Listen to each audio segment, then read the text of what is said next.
The betrayal started with garbage bags. Plain black garbage bags stacked in my driveway at 5 a.m. Garbage betrayal. I'd encountered backstabbing in business before, but never so literally. Someone was using my property as their personal dumpster. I stood in my bathrobe, coffee mug trembling in my hand, staring at the pile. 3 weeks in Whispering Pines, and already I was being targeted. The moving trucks had barely left, and someone had decided my driveway was fair game. "What the actual hell?" I muttered, approaching the heap cautiously. The pungent smell of leaking trash juice on hot concrete made my nose wrinkle. Using the toe of my slipper, I nudged one bag. It split open, spilling what appeared to be renovation debris onto my freshly sealed concrete. Drywall chunks, paint chips, some broken ceramic tiles, and what looked like old cabinet hardware tumbled out.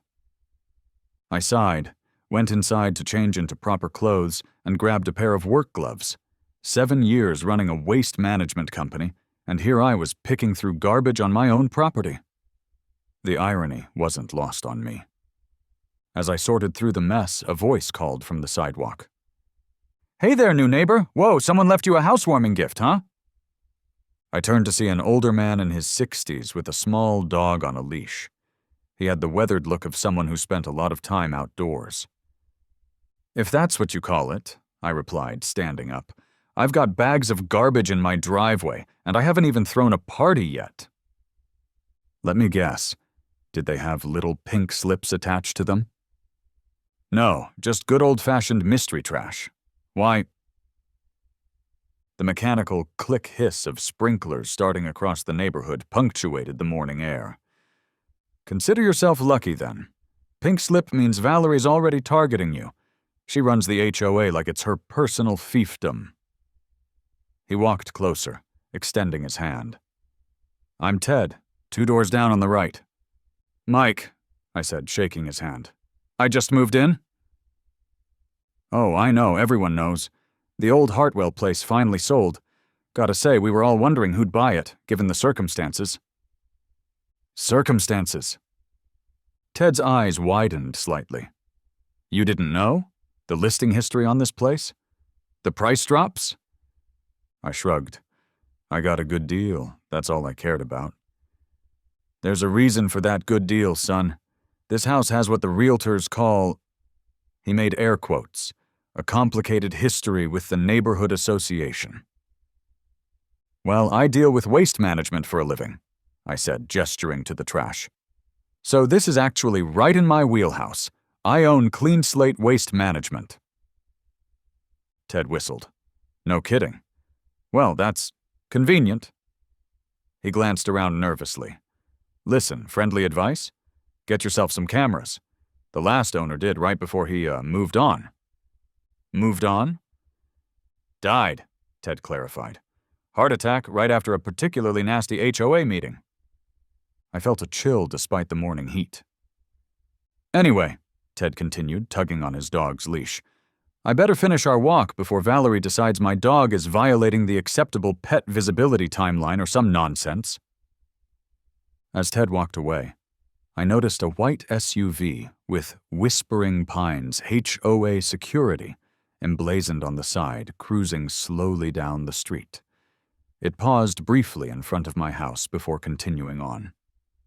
I returned to sorting through the garbage, my mind racing.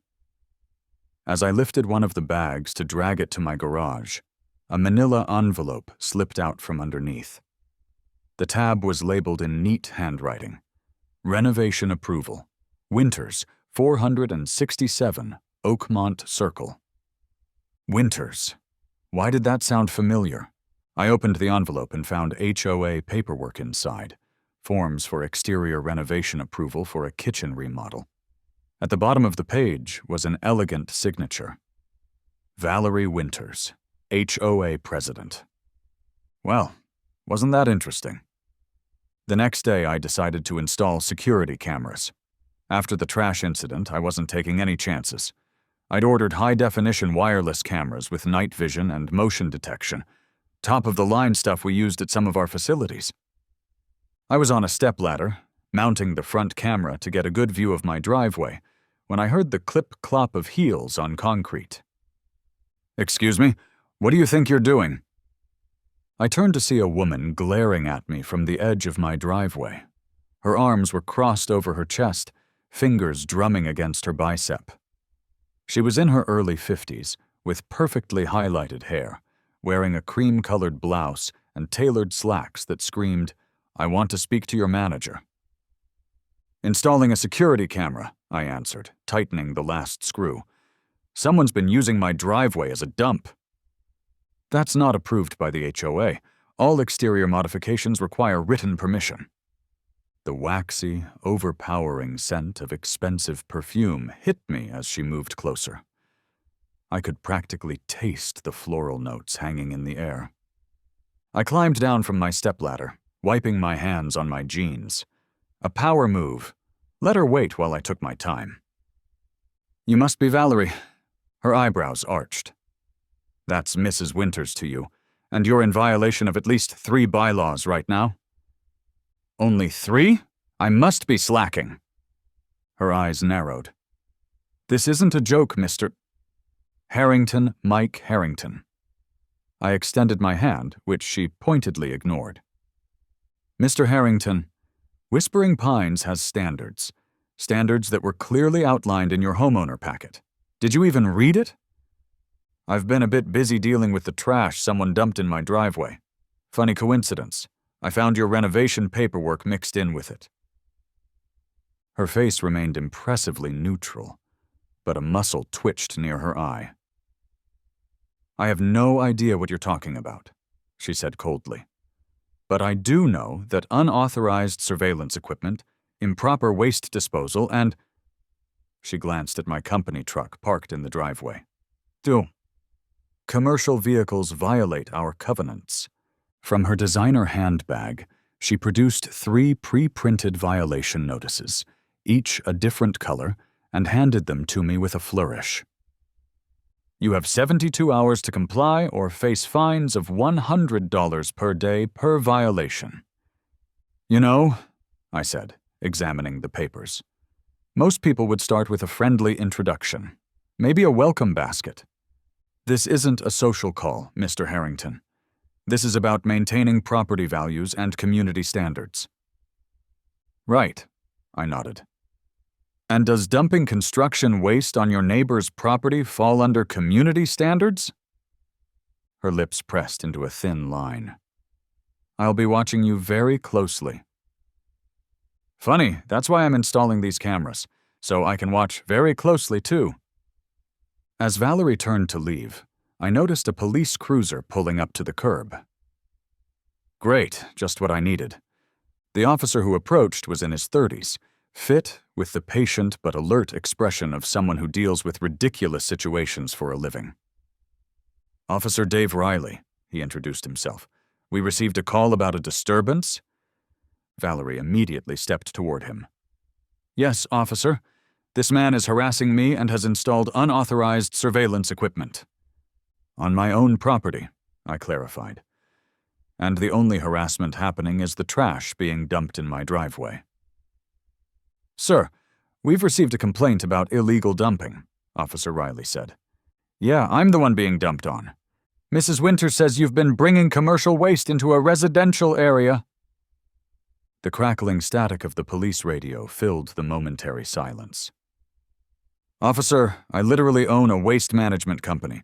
Why would I dump trash in my own driveway?" I showed Officer Riley my business card and explained the situation, including finding Valerie's paperwork in the trash. "I was actually just installing security cameras to catch whoever's responsible," I added, "which apparently is against HOA rules." Officer Riley glanced at Valerie, whose face had turned an interesting shade of pink. "Mrs. Winters, do you have any knowledge of the trash Mr. Harrington is describing?" "Absolutely not. And regardless of his claims, he still needs proper approval for exterior modifications." Officer Riley sighed, in a way that suggested he'd mediated plenty of HOA disputes before. Mr. Harrington, I can't do anything about your HOA rules, but I'd recommend keeping any evidence you collect. If someone is dumping on your property, that's trespassing, and possibly illegal dumping depending on what it is. After they both left, Officer Riley to his patrol car and Valerie to her large house 3 doors down, I finished installing the cameras. As I worked, I noticed something peculiar. Valerie's house had scaffolding along one side and a dumpster in the driveway, a dumpster from my competitor, Porter Waste Services. I took out my phone and zoomed in on the permit taped to her window. Kitchen and master bath remodel. Exactly what was in the paperwork I'd found. That evening, I went through the trash bags more carefully, with better gloves this time. Inside the second bag, buried under drywall pieces, I found a receipt from Winters Construction for specialized cabinet hardware, dated just 3 days ago. I smiled to myself. The game was on. "So, let me get this straight," Jackson said, leaning back in his chair in my kitchen the next evening. "The HOA president is using your driveway as her personal dump site, and then fining you for having trash on your property?" Jackson had been my best friend since college, and was now my business partner at Clean Slate. He'd come over to help me strategize after I'd filled him in on my neighborhood welcome. "Pretty much," I confirmed, sliding a beer across the counter to him. "And she's married to a contractor who's renovating their house." "Ballsy," he whistled. "You'd think a contractor would know better." "It's about saving money. Porter charges by weight for their dumpsters. The lighter the load, the less they pay." "So, what's your move?" Jackson asked. "First, I need to know what I'm dealing with. I've got the cameras set up, but I want to understand why she's so quick to target me." The next day, I started making the rounds, meeting my neighbors under the guise of introducing myself. First stop was the house directly across from mine, where a woman was struggling to wrangle an oversized inflatable Halloween pumpkin. "Need a hand?" I offered, jogging across the street. "God, yes," she panted, blowing hair from her face. "This thing is possessed." Together, we secured the decoration. Up close, I could see she was in her 30s, with dark curly hair tied back in a messy ponytail. "I'm Mike," I said. "Just moved in across the street." "Rebecca?" she replied, extending a hand. The rough texture of her calloused palm suggested manual labor. "Single mom, chronic HOA violator, apparently." "Let me guess, Valerie Winters?" Rebecca rolled her eyes. "That woman has fined me for my Christmas lights being too bright, my Halloween decorations being too scary, and my 4th of July flags being too patriotic. How is something too patriotic in America?" "She seems to have a special talent for finding violations," I agreed. "It's targeted," Rebecca said flatly. "She loves making examples of people who don't fit her vision of the perfect neighborhood. I work as a landscaper. My hands are never going to be country club ready, and my yard will always be a bit more creative than the others. It drives her crazy." "What about her husband? He seems to be in construction." "Richard. He's not as bad, actually. Keeps to himself, does quality work from what I hear. But that son of theirs—" She shook her head. "Problem child?" "Trevor's a teenager who thinks rules don't apply to him because mommy runs the neighborhood. Got caught spray painting the community center last year, but miraculously, no charges were filed." I continued my information-gathering mission down the street, meeting Franklin, a meticulous retiree who kept his yard immaculate. "I got fined because my grass was a 1/4 inch too high. A 1/4 inch! I measured it myself after she left," he fumed, showing me a logbook where he'd documented every interaction with the HOA. "That seems excessive," I agreed. "It's not about the grass," Franklin explained. "It's about control. Valerie needs to feel important. Her husband built his business from nothing while she—" He trailed off. "While she what?" Franklin glanced around, lowering his voice. "She inherited her money. Her father was Arthur Hartwell, The name clicked. As in my house? Hartwell? Bingo. That's why she's extra interested in you. That house was her childhood home. When old Arthur died last year, everyone assumed Valerie would inherit it. Instead, he left it to a nature conservancy, and they sold it to pay for preserving the wetlands behind the neighborhood. Wait, so her father owned my house but didn't leave it to her? Disinherited her completely. Rumor has it they had a falling out over those same wetlands.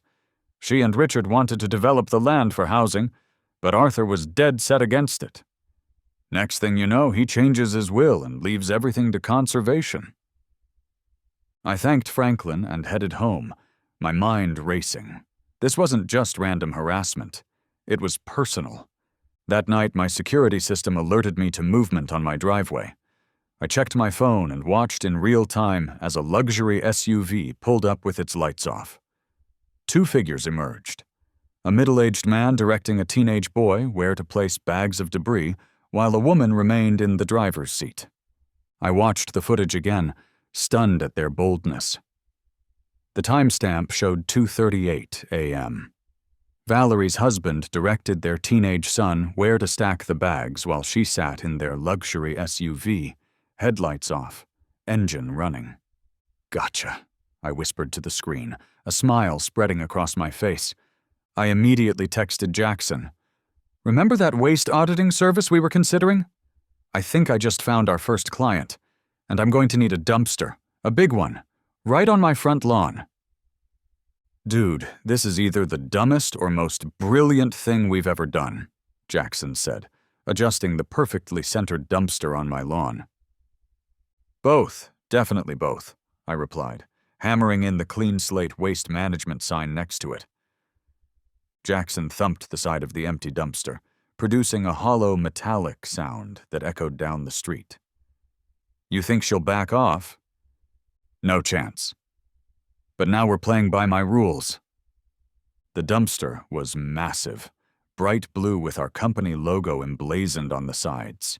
I'd filed all the proper paperwork with both the county and the HOA for residential renovation waste containment, citing the need for cleanup after the illegal dumping incidents.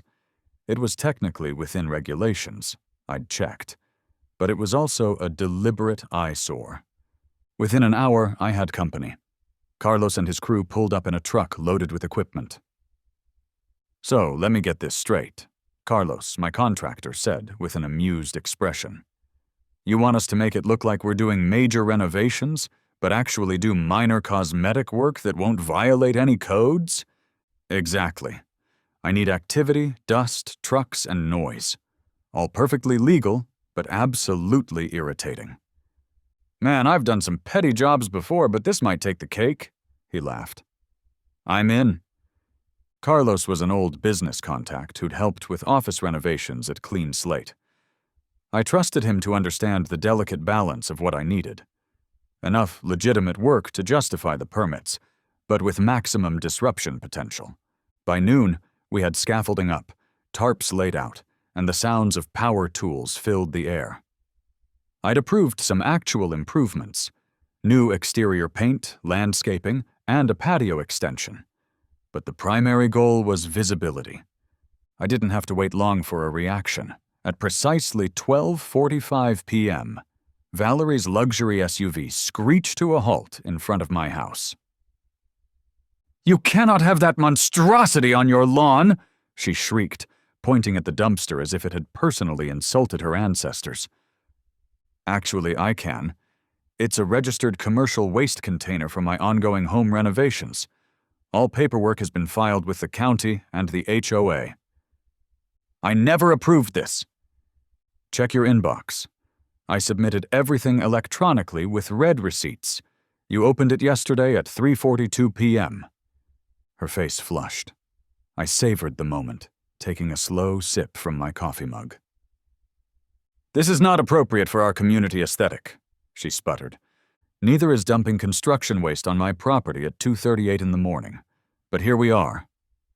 Her eyes widened slightly. I don't know what you're implying. I'm not implying anything. I'm stating a fact, backed by high-definition video evidence. Would you like to see it? I'm happy to share it with Officer Riley as well." Valerie's mouth opened and closed, but no sound came out. Finally, she regained her composure. "This isn't over," she hissed. "I certainly hope not," I replied cheerfully. "I'm just getting started." She stormed back to her vehicle, phone already pressed to her ear. I had a feeling I knew exactly who she was calling. Sure enough, later that afternoon, an official HOA email arrived in my inbox, announcing an emergency meeting to discuss recent aesthetic violations and proposed bylaw amendments. It didn't take a genius to realize they were planning to change the rules specifically to target me. I forwarded the email to Sarah Patel, an attorney friend who'd helped with Clean Slate's contracts over the years, with a simple message: "Feel like helping me take down a neighborhood tyrant?" Her response was immediate. "Already researching housing discrimination precedents. This sounds fun?" That evening, I sat on my front porch, enjoying the unusually peaceful night. The dumpster gleamed under the streetlights, empty except for the few bags of mystery trash I'd received as a welcome gift. Ted ambled by with his dog, giving me a thumbs up. "Bold move," he called out. "She's livid." "Is she now?" "Emergency HOA meeting tomorrow night. Everyone's required to attend." I nodded. "Good. It's time everyone saw what's really happening here." The community center was packed the following evening. I arrived early with Sarah, securing seats near the front where Valerie would have to look at us throughout the meeting. "Remember," Sarah whispered, "let me do most of the talking. Housing association law is tricky." I nodded, scanning the room. Rebecca gave me a subtle wave from across the aisle. Franklin sat ramrod straight in the front row, his meticulous logbook open on his lap. Other neighbors I hadn't met yet filled the chairs, their expressions ranging from bored to anxious. Valerie entered with the rest of the board, 5 middle-aged homeowners who looked like they'd rather be anywhere else. She smoothed her skirt, tapped the microphone, and called the meeting to order with exaggerated formality. "Thank you all for coming to this emergency session. We have several pressing matters to address, primarily concerning aesthetic violations and proposed amendments to our community bylaws." She launched into a thinly veiled attack on new residents who disregard our standards, citing increased reports of eyesores and commercial activity. The proposed amendments would prohibit any waste containers visible from the street, ban commercial vehicles from driveways, and require triple approval for any exterior modifications. As she opened the floor for discussion before the vote, I raised my hand. Valerie pointedly looked past me, recognizing 3 other residents first, all of whom expressed support for maintaining neighborhood standards. Finally, she couldn't ignore me any longer. "Mr. Harrington, you have the floor, briefly." I stood. "Before we vote on any bylaw changes, I'd like to introduce my attorney, Sarah Patel, who has some information about illegal dumping in our community." Valerie's face drained of color. I continued, "We also have footage we'd be happy to share with the board and local authorities." The squeaking of chair legs against tile filled the room as several people shifted uncomfortably. Sarah rose smoothly. "Targeting a specific homeowner with bylaw changes after documented harassment constitutes discriminatory housing practices," she stated calmly, passing out folders to each board member. "We've taken the liberty of filing these complaints with both the county and federal housing authorities." "This is preposterous," Valerie stammered. "No one is being targeted." "The timing suggests otherwise," Sarah replied, "as does the specificity of the proposed changes, which coincidentally impact only Mr. Harrington's property. Additionally," she continued, opening her laptop, "we have video evidence of illegal dumping on Mr. Harrington's property, perpetrated by—" "This is not the appropriate forum for such accusations," Valerie interrupted, her voice tight. One of the board members, a man in his 60s who'd been reviewing the documents, cleared his throat. Actually, Valerie, I think we should see this evidence. Murmurs of agreement rippled through the audience. I connected my phone to the projector, and the crystal-clear nighttime footage played on the screen. There was no mistaking the Winters family SUV, or Richard directing Trevor where to place the bags while Valerie sat in the driver's seat. When the video ended, the room was dead silent. In the interest of community harmony, I finally said, I'm willing to propose a compromise. I'll move my dumpster to my driveway instead of my lawn if the illegal dumping stops immediately, and in return, there will be no police reports filed about the incidents that have already occurred. The board member who'd spoken up nodded. That seems reasonable. Valerie's hands gripped the podium so tightly her knuckles were white. We'll take a brief recess, she announced, her voice barely controlled. In the hallway, neighbors gathered around me, asking questions and sharing their own HOA horror stories. I distributed flyers I'd prepared. Mr. Harrington, are you serious? Mrs. Peterson asked, clutching the flyer. Free weekly pickup for 6 months? Absolutely. Clean Slate is expanding into residential service, and I thought my neighbors would make perfect beta testers. This is so generous. Just being neighborly, I smiled, watching Valerie from the corner of my eye as she realized she was being isolated. When the meeting reconvened, the board voted unanimously to table the proposed amendments and accept my compromise. As people filed out, I overheard snippets of conversation, all about the free waste service everyone was getting. Everyone except the Winters family, of course. The following week passed quietly.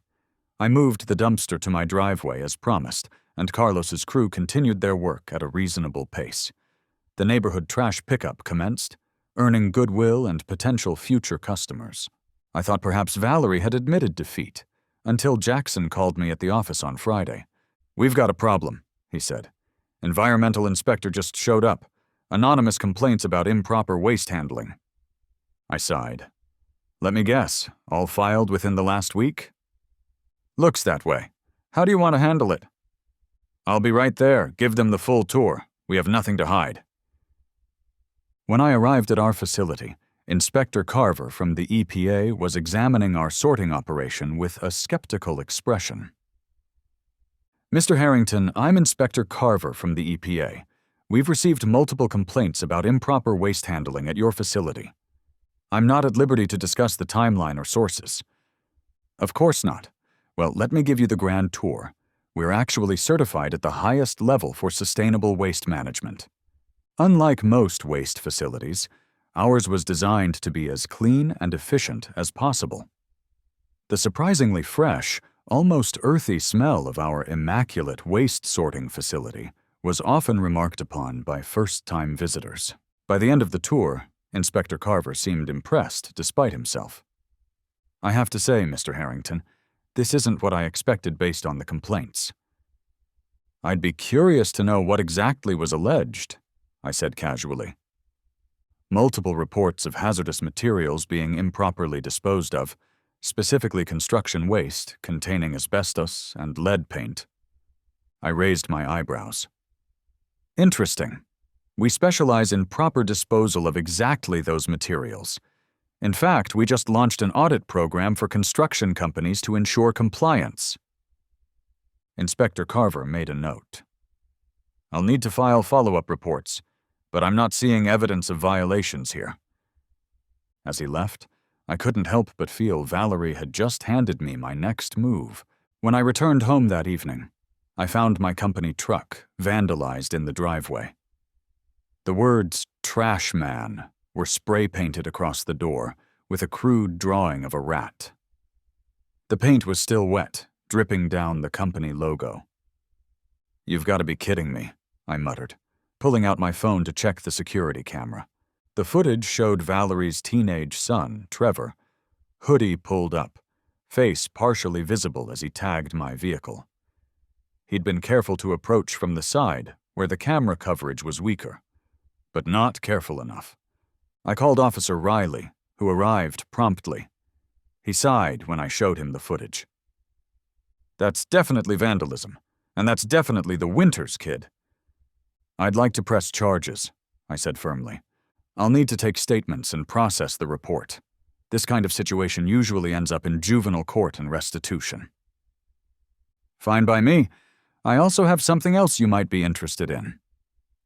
I showed him what I'd discovered earlier that day. Documents suggesting Valerie's husband's construction company had been disposing of hazardous materials in the protected wetland area behind the neighborhood. The same wetlands her father had fought to protect. "Where did you get this information?" Officer Riley asked carefully. "Let's just say when someone targets your business with false environmental claims, you start looking into their own practices, and some of Winters Construction's former employees were happy to talk."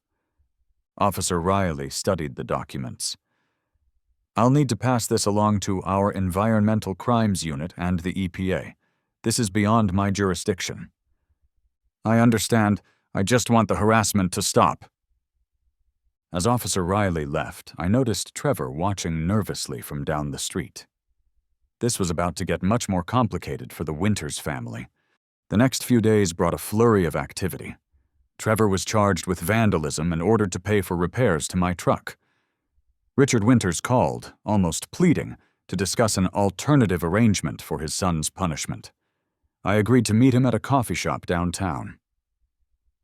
"Look, Harrington, I know what you're doing," Richard said, his voice low as he slid into the booth across from me.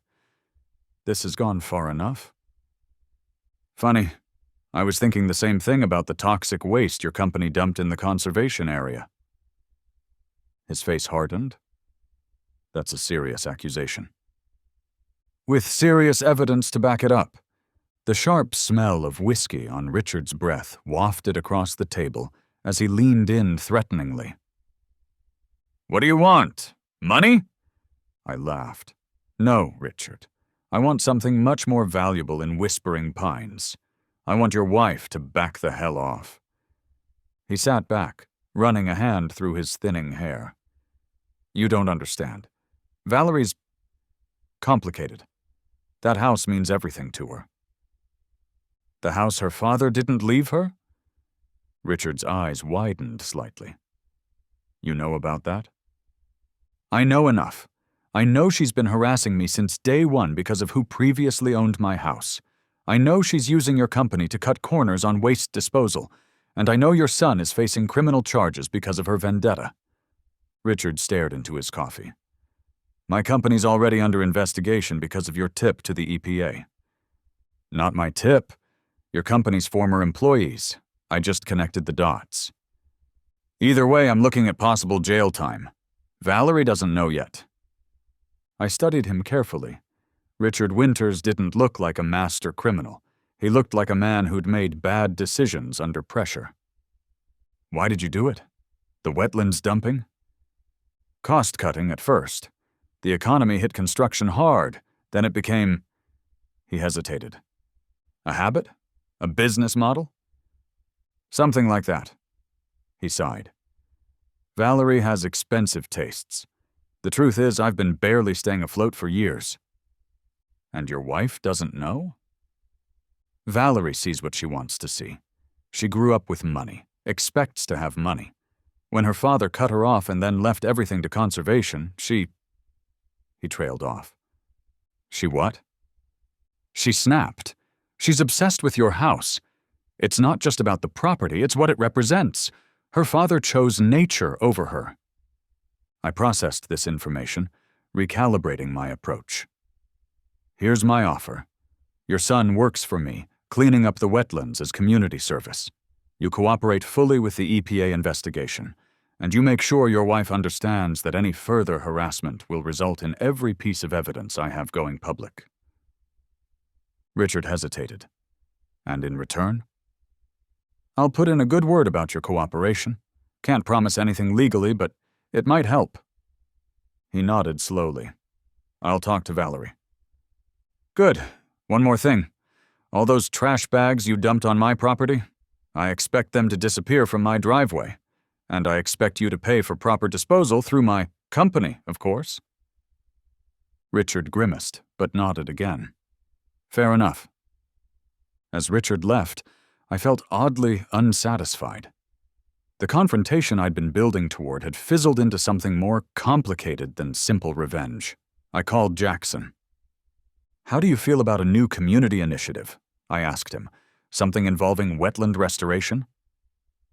"I feel like you're about to do something annoyingly noble instead of finishing your revenge plan," he replied. "Maybe, but I think I've found a way to do both."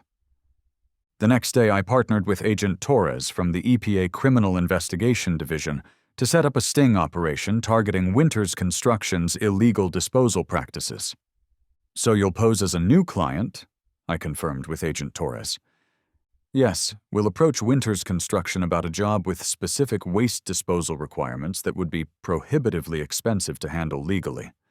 "And you think they'll take the bait?" "Based on the evidence you've provided of their previous dumping activities?" "Absolutely." The cool leather of the agent's portfolio felt expensive as he passed it to me, containing photos of environmental damage in the protected wetlands. The devastation was worse than I'd imagined. Chemical leaching, habitat destruction, and clear violations of multiple environmental laws. "We'll need a few days to set everything up," Agent Torres explained. "In the meantime, maintain your normal routine." Normal had become relative in Whispering Pines. Carlos's crew was making good progress on the actual improvements to my house. The neighborhood waste pickup program was running smoothly, earning goodwill from most residents.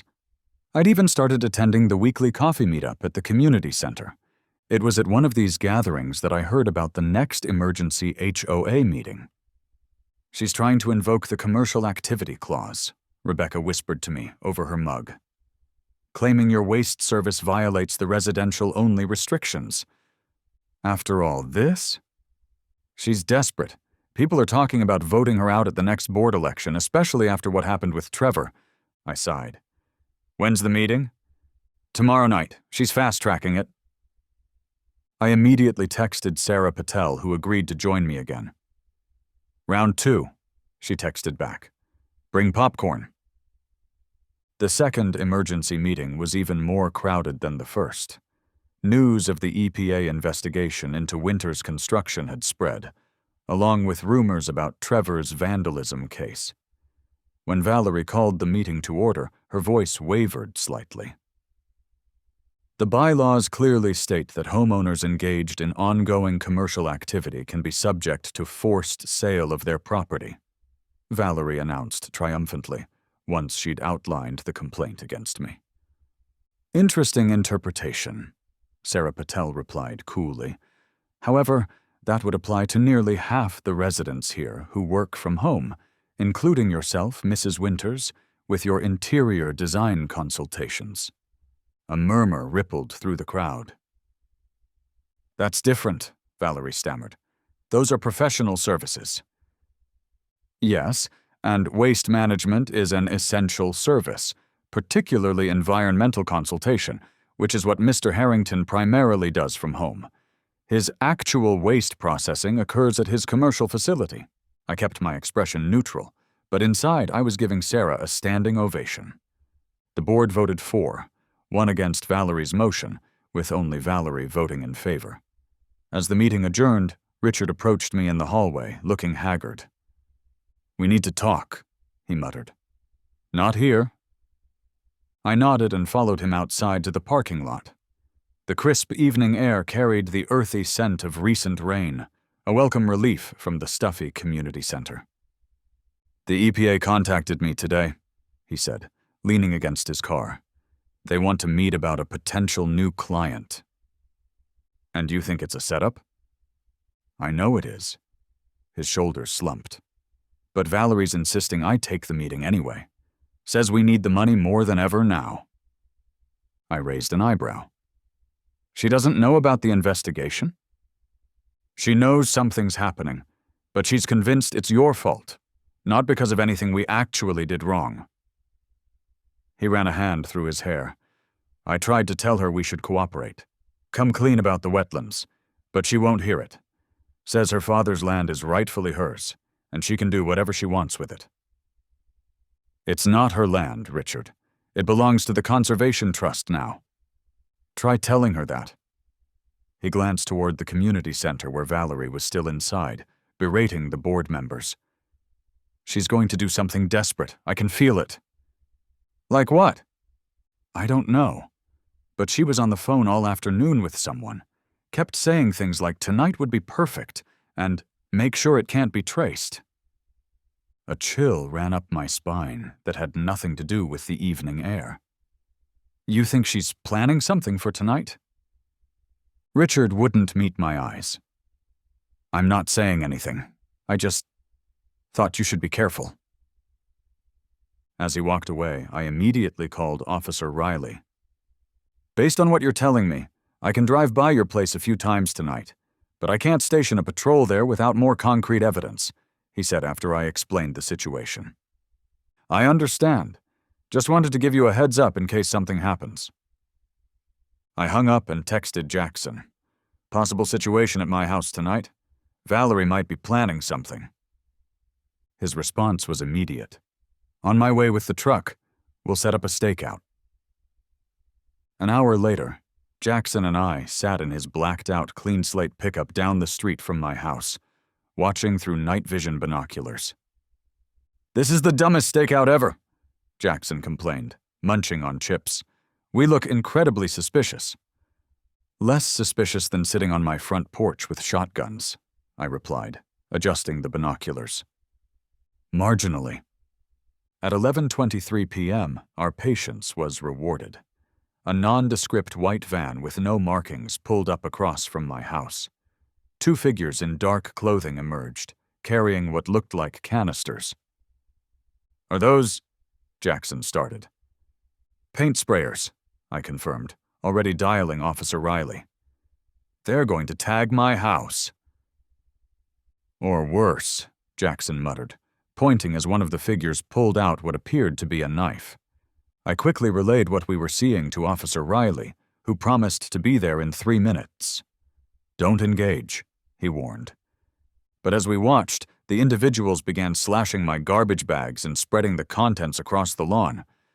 Then they started spraying something on my front door. "That's not paint," Jackson said suddenly.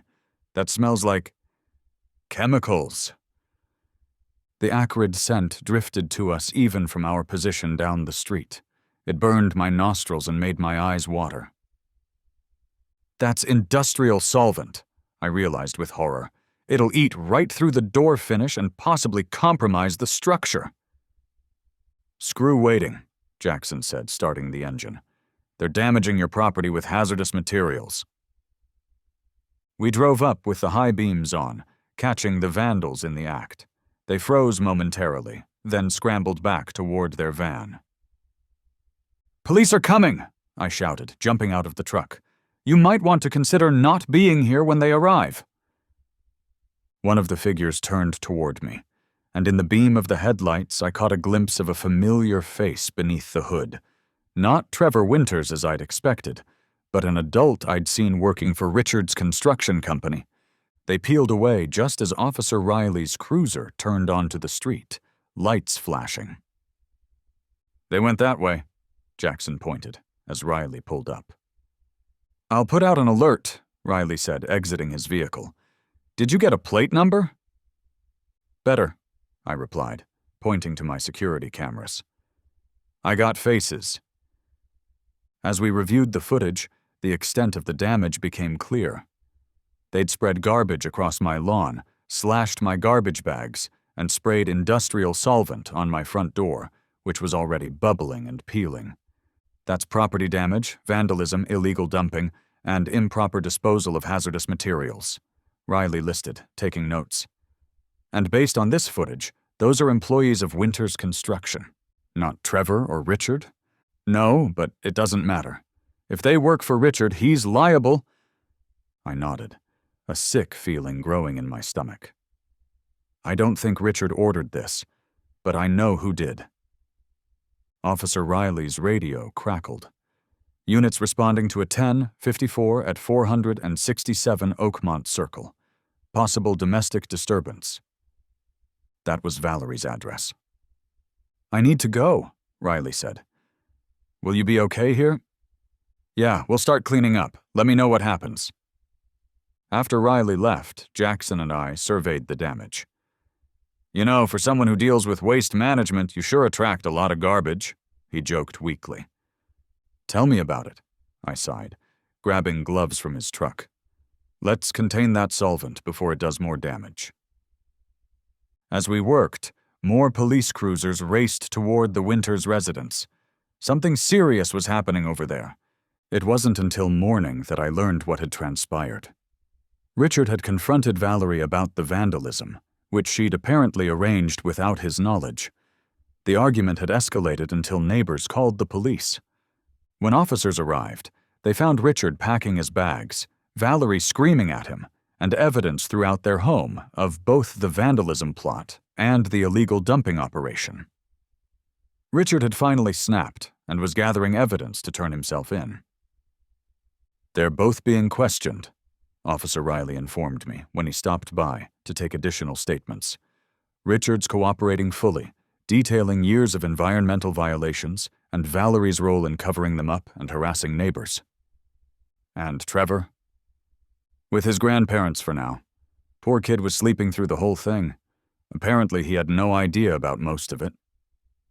I nodded, looking at my damaged front door. Carlos had already stopped by to assess the repair costs, which would be substantial. The thing is, Riley continued, the EPA was already planning to raid Winters Construction tomorrow based on your information and their sting operation. Now they've got enough for search warrants of the house, too. By afternoon, the news had spread throughout Whispering Pines.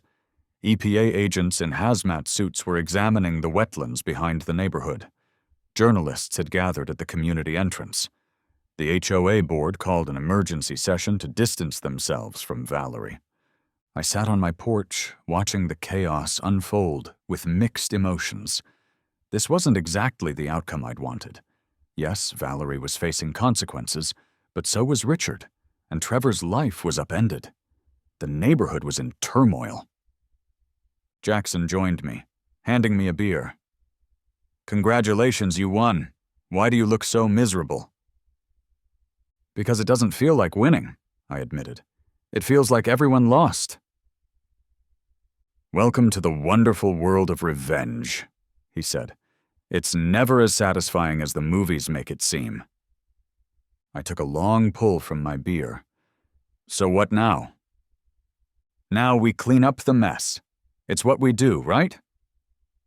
The next day I met with Agent Torres to discuss the evidence Richard was providing against his own company. So you'll still pose as a new client? I confirmed with Agent Torres from the EPA Criminal Investigation Division. Yes, but now it's more of a controlled collection of evidence rather than a true sting. We'll approach Winters Construction about a job with specific waste disposal requirements that would be prohibitively expensive to handle legally. And you think they'll take the bait? Based on the evidence you've provided of their previous dumping activities? Absolutely. The cool leather of the agent's portfolio felt expensive as he passed it to me, containing photos of environmental damage in the protected wetlands. The damage is extensive, Torres explained. Chemical leaching, habitat destruction. It will take years to restore. I studied the images, recognizing the area behind the neighborhood where many residents walked their dogs. How had no one noticed? People see what they expect to see, Torres said, as if reading my mind. And Mrs. Winters made sure the HOA discouraged residents from exploring those areas, posted them as restricted for conservation reasons. Oh, the irony is staggering, I muttered. Over the next few days, I focused on repairing my property while the legal machinery ground forward. Carlos and his crew worked on my front door and driveway, replacing damaged portions and removing all traces of the solvent. Meanwhile, the HOA was in disarray.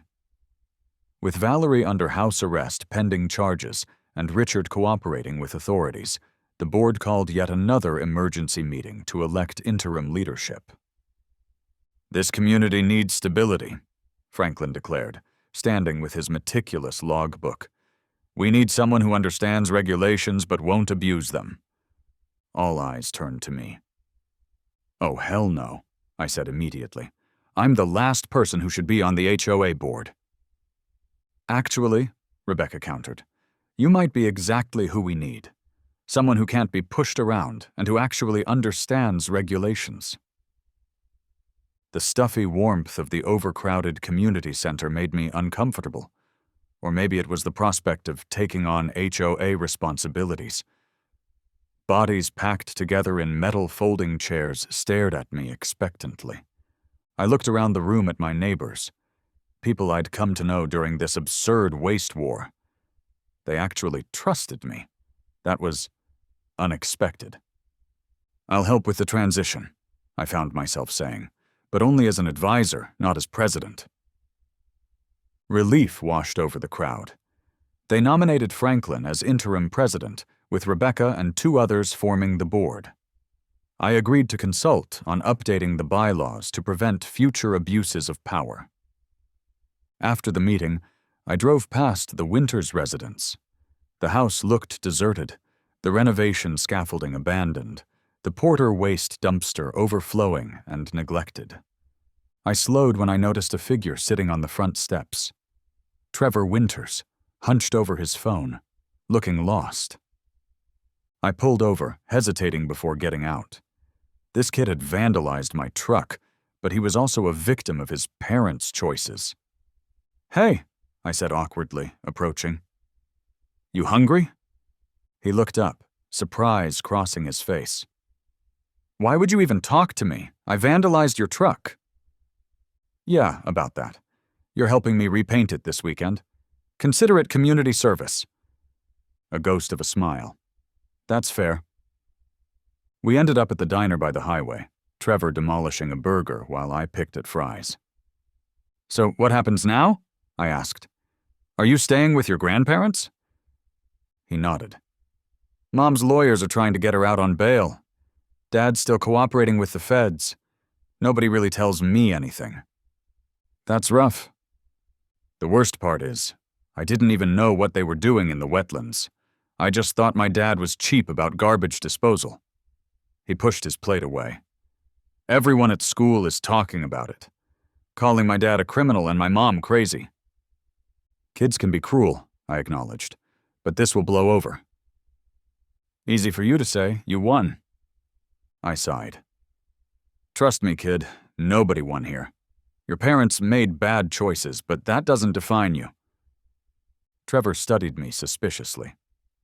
"Why are you being nice to me? My mom tried to destroy your house. My dad's company dumped toxic waste. I spray-painted your truck." "Because carrying around anger is exhausting, and I'm tired. Also, someone's got to break the cycle of neighborhood warfare." After dropping Trevor off, I drove to the conservation area behind the neighborhood. The entrance was taped off with EPA warnings, but I could see the damage from the access road. What had once been a thriving wetland ecosystem was now a chemical-laden hazard zone.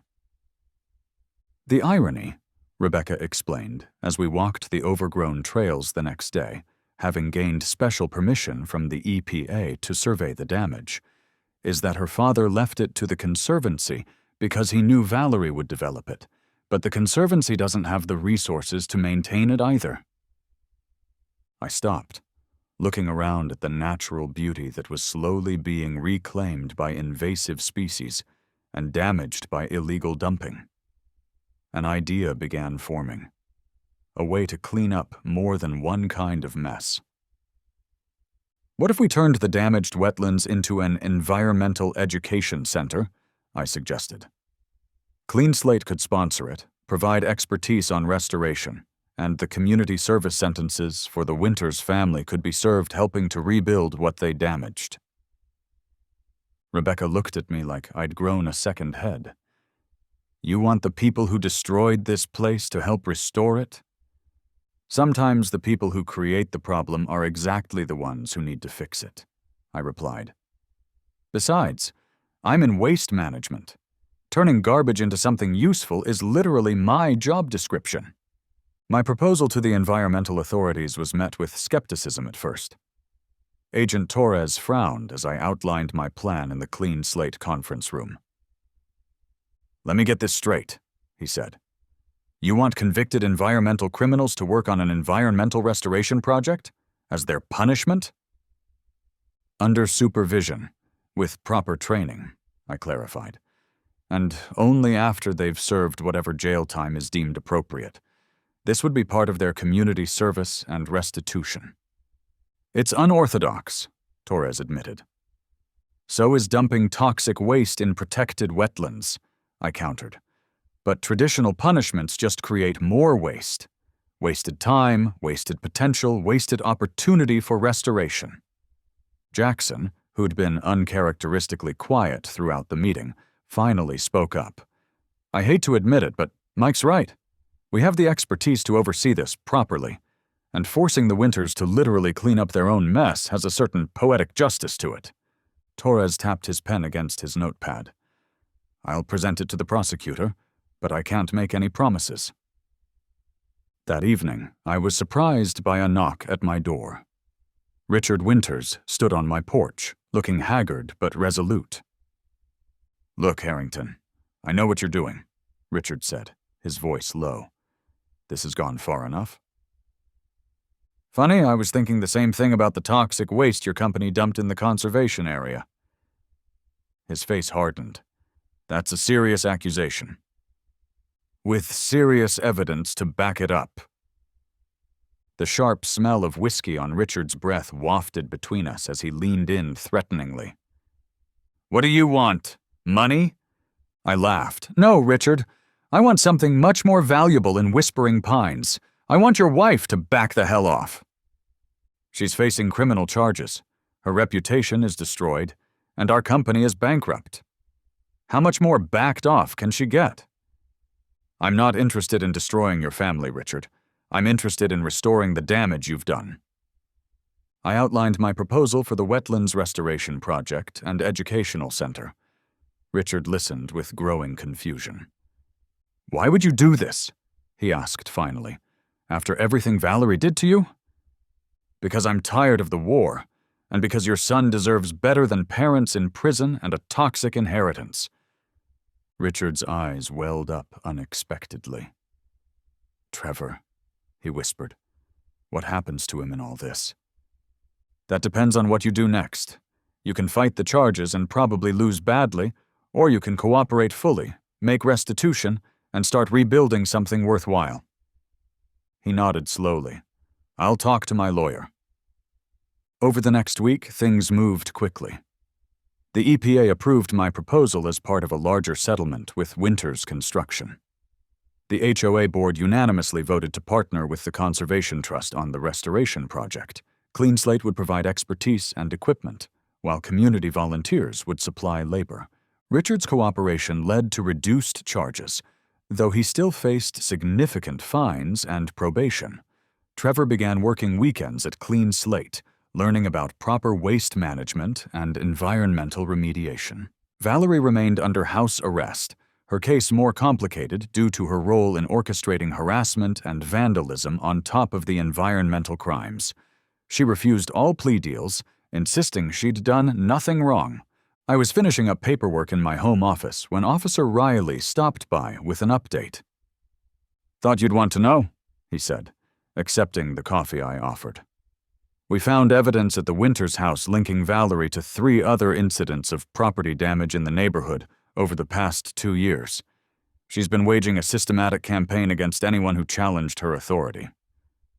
"That doesn't surprise me," I replied. "How's she taking the additional charges?" "Not well. Her lawyer's pushing for a psychiatric evaluation." I nodded, unsure how to feel about that. Part of me still wanted to see Valerie face full consequences for her actions, but another part recognized that she clearly wasn't well. "Oh, and there's one more thing," Riley added. "While cataloging evidence from their home office, we found documents relating to your house. Detailed plans for interior renovations, dated years before her father died." "What does that mean?" "It means she was planning to move into that house long before it was available, like she expected to inherit it regardless of her relationship with her father." That night, I found myself studying my house with new eyes. What about this place had inspired such obsession? It was a beautiful home, certainly, but nothing extraordinary by Whispering Pines standards. The answer came the next day, when Franklin dropped by with a neighborhood history book he'd compiled. "Thought you might want to see this," he said, pointing to a black and white photograph. "That's your house when Arthur Hartwell built it, back in the 60s. And that's his wife, Ellen." The photograph showed a much younger Arthur, with his arm around a beautiful woman who looked strikingly like Valerie, standing proudly in front of my house. "Ellen died when Valerie was just a girl," Franklin explained. "Cancer. Arthur never remarried. That house was his tribute to her. He built it for her, designed parts of it with her. To Valerie, it wasn't just property. It was her mother's legacy." Suddenly, Valerie's fixation made a painful kind of sense. It didn't excuse her actions, but it explained the depth of her rage at being denied what she saw as her birthright. The revelation left me conflicted. How do you balance justice with compassion, accountability with understanding? The answer, as with most waste management problems, lay in proper sorting, separating the harmful actions from the human beings who committed them. 6 months passed in a flurry of activity. The wetlands restoration project broke ground with unexpected community support. Clean Slate's residential service expanded beyond Whispering Pines, creating a new revenue stream. Trevor Winters continued working part-time for us, showing a genuine interest in environmental science. "I can't believe I'm saying this," Jackson remarked one day, surveying the Environmental Education Center's construction site. "But your petty revenge scheme somehow turned into a legitimate community improvement project."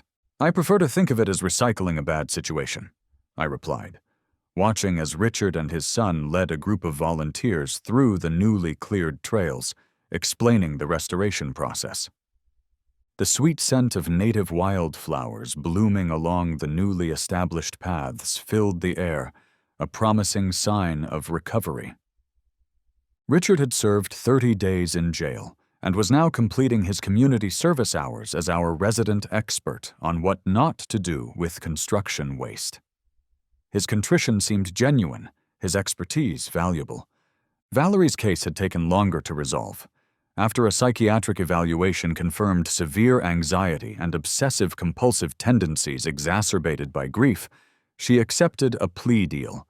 6 months in a minimum security facility followed by extensive community service and therapy.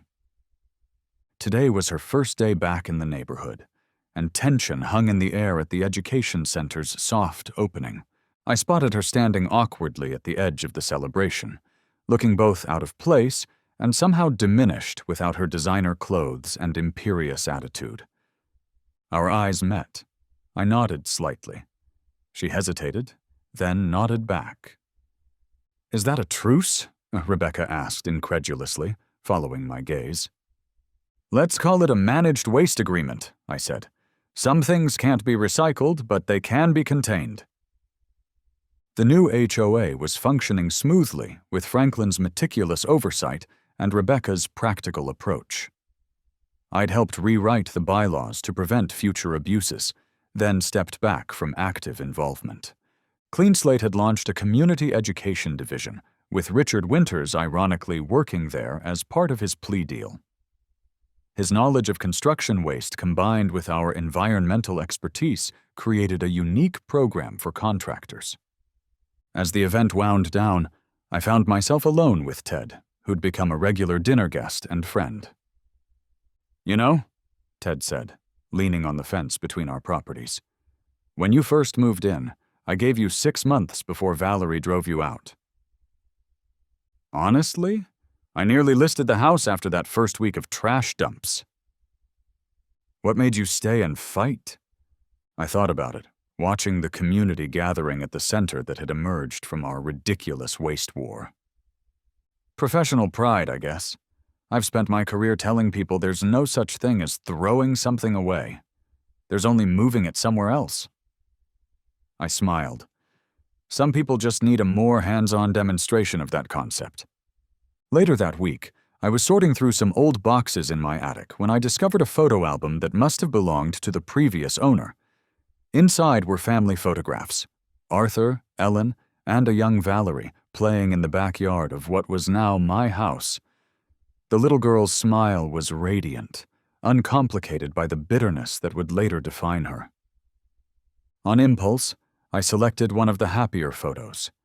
Valerie, around 10 years old, helping her father plant a tree in the backyard.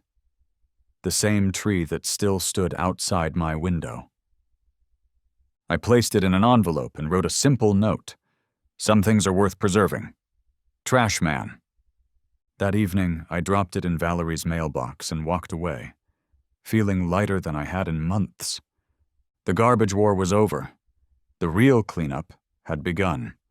1 year later, the Whispering Pines Environmental Education Center opened officially, complete with boardwalks through the restored wetlands, educational exhibits on waste management, and a memorial plaque honoring Arthur Hartwell's conservation vision.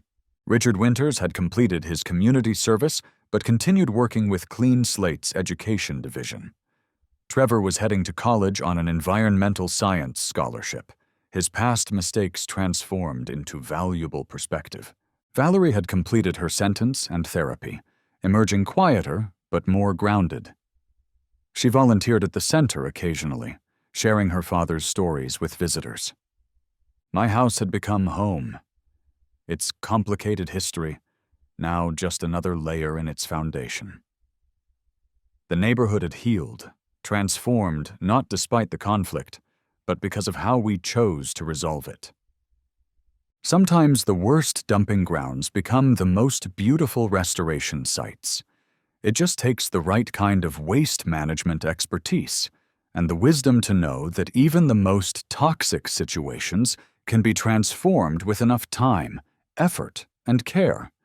After all, that's what I do for a living. I turn other people's garbage into something useful. And in Whispering Pines, business is always booming.